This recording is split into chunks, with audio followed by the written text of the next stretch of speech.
Hey guys, it's Haley and welcome to another bookish video.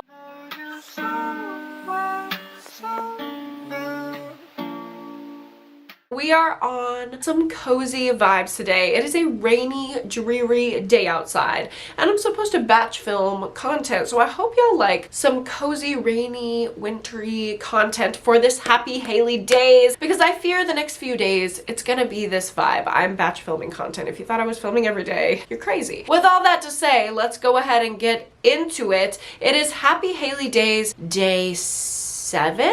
Day 7. Oh my gosh, we've been happy Haley daysing for a week of daily videos. I hope you guys have been enjoying it. I'm gonna make a playlist, a happy Haley days playlist, which I will link up above and down below for you guys if you want to catch up. Don't miss a video. I'm seriously putting so much work into making a video for you guys every single day leading up to Christmas. I don't want them to just be throwaway little vlogs. Like, I want to give you guys real good recommendations, wrap-ups of my reading year. And yeah, today we're going to be getting into my most anticipated releases for 2025. So thinking about what's coming out next year, what am I the most excited for? Let's go ahead and dive in. Starting out with probably my most highly anticipated book, which is supposed to come out the 14th of January 2025. So this is the first one that I'll be able to get my hands on, hopefully. And that is Witchcraft for Wayward Girls by Grady Hendrix. I love Grady Hendrix, and I also love the tagline of this book is "There's power in a book." Well, yes, there is. Grady Hendrix wrote How to Sell a Haunted House, which was my favorite book of last year. I'm hoping Witchcraft for Wayward Girls could definitely be a favorite for 2025. Here is the synopsis. They call them wayward girls, loose girls, girls who grew up too fast, and they're sent to the Wellwood home in St. Augustine, Florida, where unwed mothers are hidden by their families to have babies in secret, give them up for adoption, and most important of all, forget it ever happened. 15-year-old Fern arrives at the home in the sweltering summer of 1970. Ooh, I love a book set in the 70s. Pregnant, terrified, and alone. Under the watchful eye of Miss Wellwood, she meets a dozen other girls in the same predicament as her. Everything the girls eat, every waking moment of their day, everything they're allowed to talk about is strictly controlled by Miss Wellwood and the other adults who claim that they know what's best for them. But then Fern meets a librarian who gives her a book about witchcraft.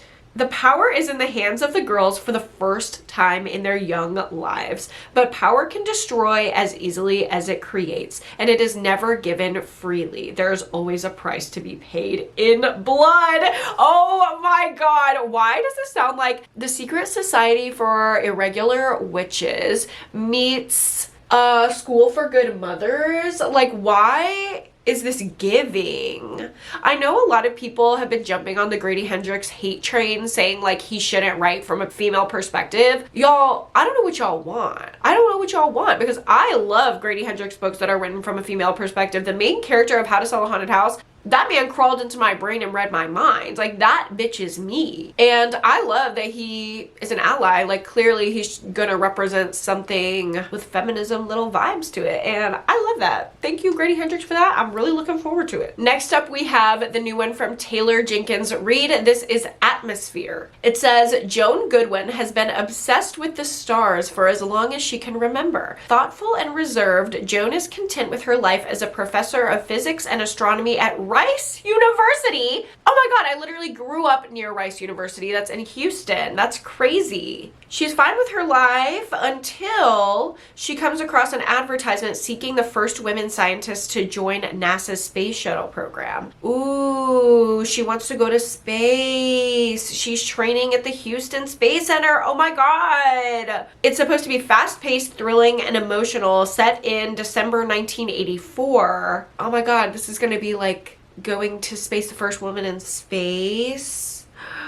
This is gonna be crazy, and it's gonna be set in Houston, which I grew up there. Oh my god, I love an emotional story about a kick-ass woman. Like, both of these stories are going to be like women breaking out, which I love to see. And I love Grady Hendrix writing. I love Taylor Jenkins Reid writing. We're starting off good here. Next up, we have This Book Will Bury Me by Ashley Winstead.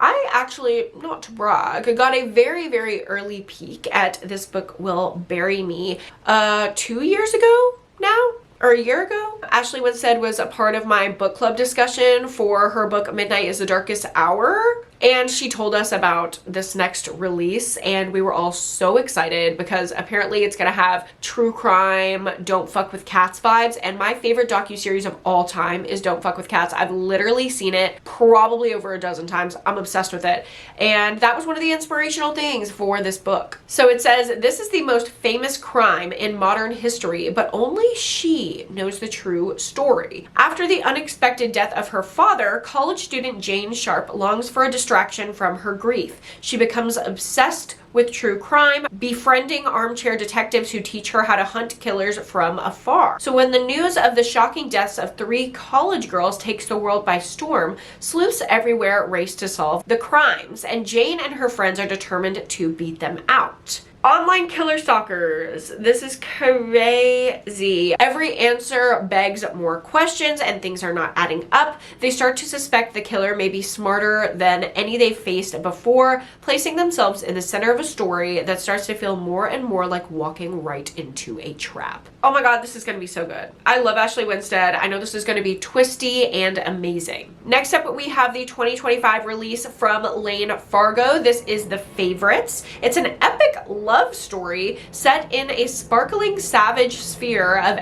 elite figure skating about a woman determined to carve her own path on and off the ice. To the world, they're a scandal. To each other, they're an obsession. Oh my god, you know I love an obsessive love story. And is this gonna be gay? Is this gonna be gay? No, okay, it's not gay. Well, sad, but it is gonna be scandalous. Catriona Shaw, I'm scared, has always known she was destined to be an Olympic skater, and she meets Heath Rocha, a lonely kid stuck in the foster care system. They are a formidable duo on the ice, clinging to skating and to each other to escape their turbulent lives. But a shocking incident at the Olympic Games brings their partnership to a sudden end.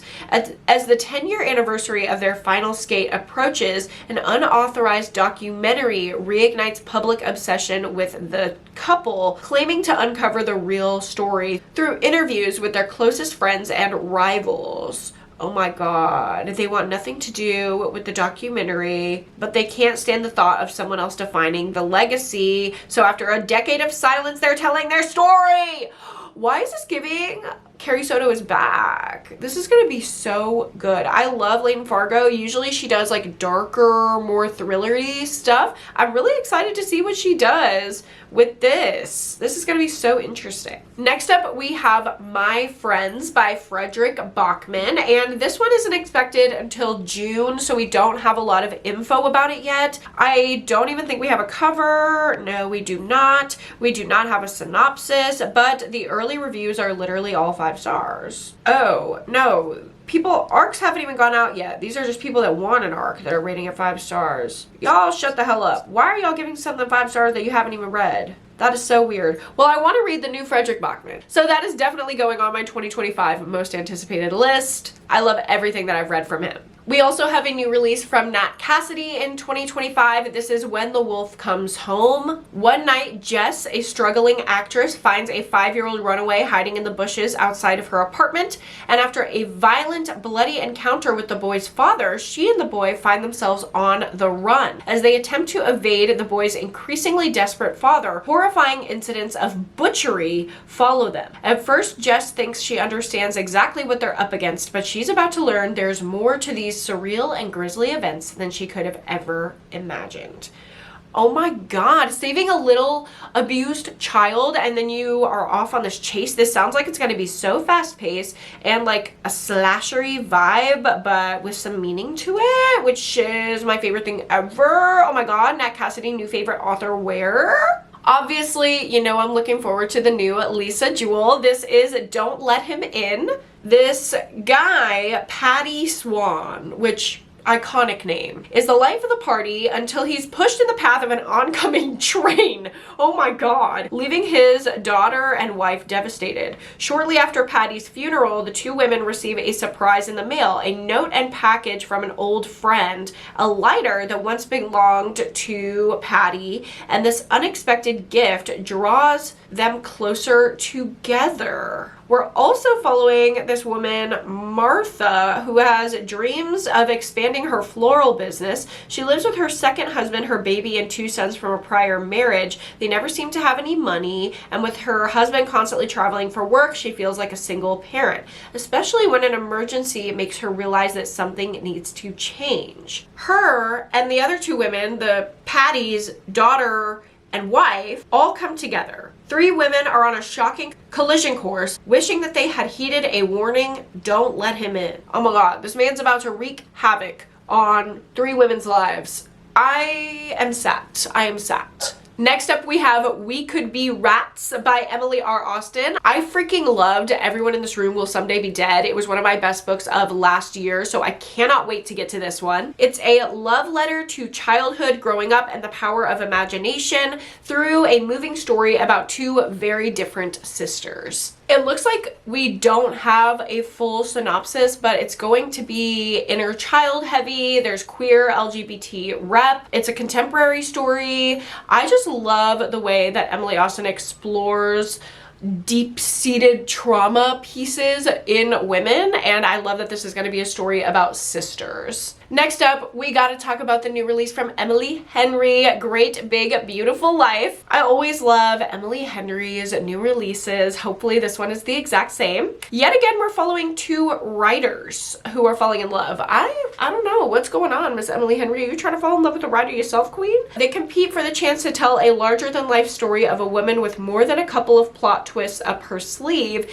in this dazzling and sweeping new novel. We're following Alice, who is an optimist dreaming of her big writing break, and Hayden, a Pulitzer Prize winning human thundercloud. Okay, so it's going to be giving Grumpy Sunshine. They're both in balmy Little Crescent Island for the same reason, to write a biography of a woman no one has seen for years. Oh my god, so this woman who's been in hiding invites these two authors to try to see who can write a better memoir of her life during a 1-month trial period, and over that course of time, they fall in love. Oh my god, the problem is Margaret is only giving them each pieces of her story. Pieces they cannot swap because of an ironclad NDA. Oh my god, they're gonna have to collaborate. Oh my god, cute, cute, cute, cute, cute! This is gonna be like Beach Read if January and Gus had to combine their books. I'm gonna cry. And I probably will. And you know what? I probably will cry reading that. Next up, we have Blood in the Water by Tiffany D. Jackson. I was really missing my Tiffany D. Jackson this year. I love her so much. So many of her books have been 5 stars for me. Even though she writes YA, I love her thrillers. So let's get into Blood in the Water. Oh my gosh, it's a middle grade. It's actually not a YA. It will be a middle grade murder mystery set in Martha's Vineyard. Brooklyn girl Kaylani feels like a fish out of water. She's spending the summer with family friends in their huge house in Martha's Vineyard, and the vibe is snooty. Still, there are beautiful beaches, lots of ice cream, and a town full of fascinating Black history, plus a few kids her age who seem friendly, until the shocking death of a popular teen boy rocks the community. Was it a drowning, a shark attack, or murder? Kaylani is determined to solve the mystery, but the investigation leads her to uncover shocking secrets that could change her own life as she knows it, if she survives. Oh my god, why is this so cute? Also, why is this low-key sound dark for a middle grade? I don't know. I'm interested to see. I don't know why Tiffany D. Jackson has been switching it up. I want the standard stuff from her, but I'm not mad. I hopefully am gonna really like this one. Also have to talk about At Dark I Become Loathsome by Eric LaRocca, which I read the early copy of, and I'm so highly anticipating the finished copy coming out. Y'all should order it if you haven't pre-ordered it already. It comes out the end of January, so right around the corner, and it is so good. I give it 5 stars. It's about a guy who undergoes his own tragedy, and through that that, he thinks he's found the way of coping with intense trauma and grief. So he trawls like Reddit threads and online forums and tries to trap people into engaging with his healing techniques, which go increasingly as haywire as his own mental health. It is so good. It is a wild ride. It is dark. It is amazing. And it is less conceptual than Laraka's other work. If that has been intimidating for you, or you didn't understand or quite connect with everything the darkness eats, I would still give At Dark I Become Loathsome a chance, because it is much more narrative focused and character focused rather than like conceptual and harder to follow. It's really good. I can't wait for it. Next up, we have Blood on Her Tongue by Joanna Van Veen. This is set in 1887, which usually would not draw me in, but because I liked My Darling Dreadful Thing so much and it was set in a similar time, I'm not mad. It's gonna give gothic horror, and it's about two twin sisters. One of them is very sick. She refuses to eat. She's mumbling nonsense, and she's increasingly obsessed with a corpse recently discovered in her grand estate. The doctor has diagnosed her with temporary insanity, and to protect her twin from this terrible fate in an asylum, her sister must unravel the mystery surrounding her condition. But it's clear her twin is hiding something. But then again, our main character is harboring secrets of her own too. However, the worst happens, and the sick girl's behavior takes a turn for the strange, becoming angry and hungry. Our main character is convinced something is trying to possess her sister, or is it just madness? As her sister changes before her very eyes, she must reckon with the dark, monstrous truth, or risk losing her forever. I'm in your blood, and you're in mine. Ooh, that's so good. I love that like enmeshed, obsessed way that Joanna Van Veen writes female characters. Darling Dreadful Thing, it was a sapphic relationship. It sounds like it's going to be a similar dynamic, weirdly, with twins in this one. Next up, we have What Hunger by Catherine Dang. I've never read from her, but this was pitched as Jennifer's Body meets Little Fires Everywhere, and I love both of those pieces of media. They're 5 stars across the board, so I'm very intrigued. It's a summer before high school, and Ronnie finds herself too young to work, too old for cartoons, so her days are spent dozing off, reading trashy magazines on a plastic lawn chair. In stark contrast, her brother, the pride and joy of their immigrant family and a popular honors student, he is about to go off and attend college. The thought of him leaving fills Ronnie with dread as she contemplates the quiet house she will be left alone in. Her parents rarely speak of their past in Vietnam except through the lens of food. But when tragedy strikes, Ronnie's world is upended. Her sense of self and understanding of her family are shattered. And a few nights later, at a high school party, a boy crosses a line and Ronnie is overtaken by a force larger than herself. A newfound power comes with an insatiable hunger for raw meat, craving saving grace and potentially destruction. Yeah, it's a visceral emotional journey through bursts and pitfalls of female rage. Exactly what I need.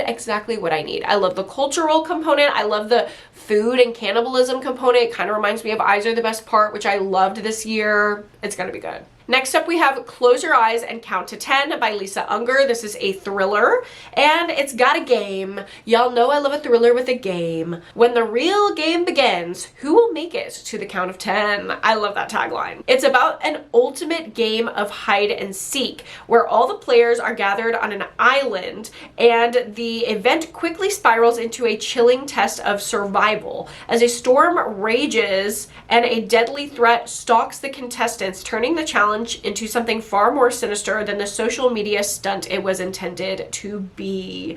It's a ruthless battle for survival where the stakes are higher than ever and there's a blurry line between the virtual and the real, proving that the only person we can trust is ourselves. Oh my god, yes, I love a deadly game. Getting into my last couple anticipated releases here, we have The Dollhouse Academy by Margarita Montemor. I loved Una Out of Order from this author. It's one of my favorite books of all time, and this one sounds so fun. It's a novel about two best friends and aspiring actresses who join something called the Dollhouse Academy, where stars are made, but they are hiding dangerous secrets. It's a secret elite boarding school and talent incubator that every aspiring performer dreams of attending. And in secret diary entries, one of our main characters begins to reveal the sordid truth of her life at this place that's left her terrified and feeling like a prisoner. She's beginning to realize something truly sinister might be powering the Dollhouse's success. I am so excited. I'm so excited. Y'all know I love books about famous people, especially actresses. I love a conspiracy. I love these women who are going to expose it. And maybe there's going to be something magical realism in here. There usually is with Margarita Montemor, so I'll be looking forward to maybe a speculative twist. And the last book I want to talk about today is My Ex the Antichrist by Craig DeLuey. And this one actually comes out on my birthday, June 1st, 2025. So I will probably turn 27 and read this book. It's pitched as Daisy Jones and the Six meets The Omen. Hello? Y'all know I'm music obsessed, and this is following a rock musician who's learning that her ex-boyfriend is the Antichrist, and she must find a way to stop him before he grows powerful enough to end the world. Set in 1999, burgeoning Y2K. I literally cannot wait for this book. I cannot wait for this book. This is gonna be my birthday read. I'm literally so excited for it. And y'all, that is gonna be it for all of my most anticipated books of 2025. This is not an exhaustive list. I'm sure there are tons and tons and tons more that I could go on and on about, but these are my top 15. I think I went over 15. These are my top 15 that just came to mind as I was searching around for authors that I'm looking forward to reading more from in 2025. Let me know down below if there are any ones that I really need to read that I missed, that I skipped over. Tell me if there are 2025 releases that you guys are going to want to see me vlog and read for you. I hope you guys got a couple new releases to add to your 2025 TBR. Thank you guys so much for watching this video. If you liked it, go ahead and give it a like and subscribe to my channel if you haven't already. Don't forget to go to therapy and read a book this week, and I will see you in my next one. Bye!